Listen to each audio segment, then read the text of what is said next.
Personaggio del giorno decisamente Pietro Spinello. Perché? Perché l'altro giorno ha fatto un'azione eroica, io la posso definire così, e anzi ce lo facciamo spiegare da lui perché è diventato così famoso qua nel Delta.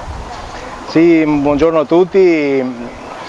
Spiego un po' la storia di ieri. Praticamente mi trovavo in zona Artesura, dove stavo raggiungendo un gruppo dei miei amici, dei podisti adriesi, che ci stiamo tra l'altro preparando per la camminata del Santo la notte tra il 12 e il 13 di giugno, quindi stiamo facendo gli allenamenti. E ieri sera dovevamo trovarci appunto in Artesura, li stavo raggiungendo con la mia bici, insomma lì, dopo partivamo a piedi.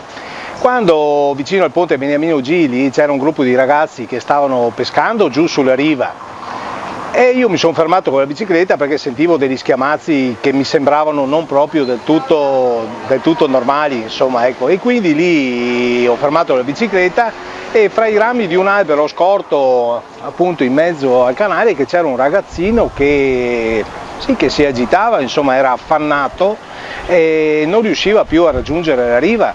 Ecco che allora sono sceso, mi sono portato giù appunto in riva al canale e visto che sto ragazzo chiedeva aiuto, insomma ecco, non ho esitato, insomma ecco, non mi sono risparmiato, diciamo così, insomma mi sono tolto le scarpe e la maglietta e mi sono buttato in canale, insomma ecco, così distinto perché evidentemente insomma necessitava di aiuto. Il sindaco di Adria, l'ingegner Barbierato, mi ha chiamato questa mattina, ecco, per testimoniare la sua vicinanza nei miei confronti, insomma, per questo gesto che io per carità non ritengo eroico, ma insomma mi sono sentito di farlo in quel momento lì e l'ho fatto, è andato tutto bene, ecco, anche se non nascondo che in qualche momento è stato un po' difficile perché ecco, questo ragazzo appena si è avvicinato a me, cioè io mi sono avvicinato appunto, l'ho raggiunto a metà canale,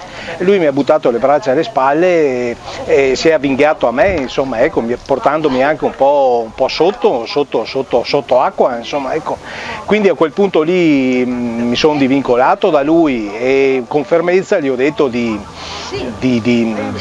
stare tranquillo, di non agitarsi, insomma ecco, che tutto sarebbe andato per il meglio, ecco che allora anche lui è diventato, diciamo, collaborativo, insomma, e un po' alla volta siamo riusciti a raggiungere la riva e tutto è andato per il meglio, insomma, ecco, quindi il sindaco questa mattina mi ha chiamato, ecco, per testimoniare la sua vicinanza per questo gesto, insomma, ecco. No, tutto è bene quel che finisce bene, lo rifarebbe? Beh, certo che sì, insomma, ecco, ci mancherebbe altro. Allora, complimenti veramente, a me fa piacere aver conosciuto l'eroe del giorno. Grazie.